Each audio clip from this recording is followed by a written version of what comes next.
নোয়াখালীর বেগমগঞ্জ উপজেলায় সন্ত্রাসীদের গুলিতে মোহাম্মদ শাকিল নামে 28 বছর বয়সী এক যুবদল কর্মী নিহত হয়েছেন।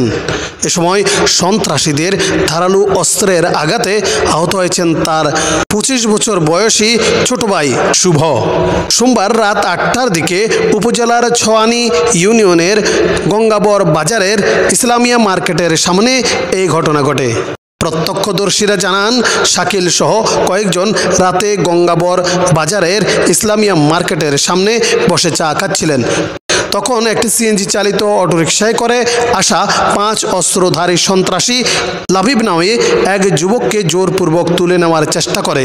শাকিল ও অন্যরা বাধা দিলে সন্ত্রাসীরা শাকিলকে লক্ষ্য করে গুলি ছোড়ে এবং তার ভাই শুভকে এলোপাথাড়ি কোপায়।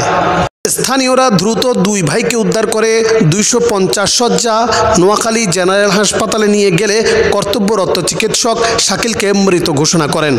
ঘটনার পরপরই স্থানীয় জনতা ধাওয়া করে 3 অস্ত্রধারী সন্ত্রাসীকে আটক করে গণধোলায় দেয়।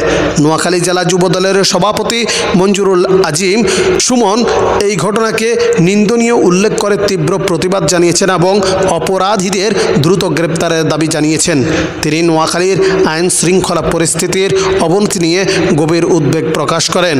বেগমগঞ্জ মডেল থানার পুলিশ পরিদর্শক তদন্ত মোহাম্মদ হাবিবুর রহমান জানান, খবর পেয়ে পুলিশ দ্রুত ঘটনাস্থলে পৌঁছায় এবং বর্তমানে পরিস্থিতি শান্ত রয়েছে।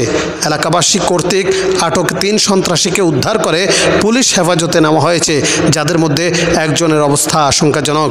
তিনি আরও জানান, সন্ত্রাসীরা ব্যবহৃত অস্ত্র পুকুরে ফেলে দিয়েছে এবং তার উদ্ধারের চেষ্টা চলছে।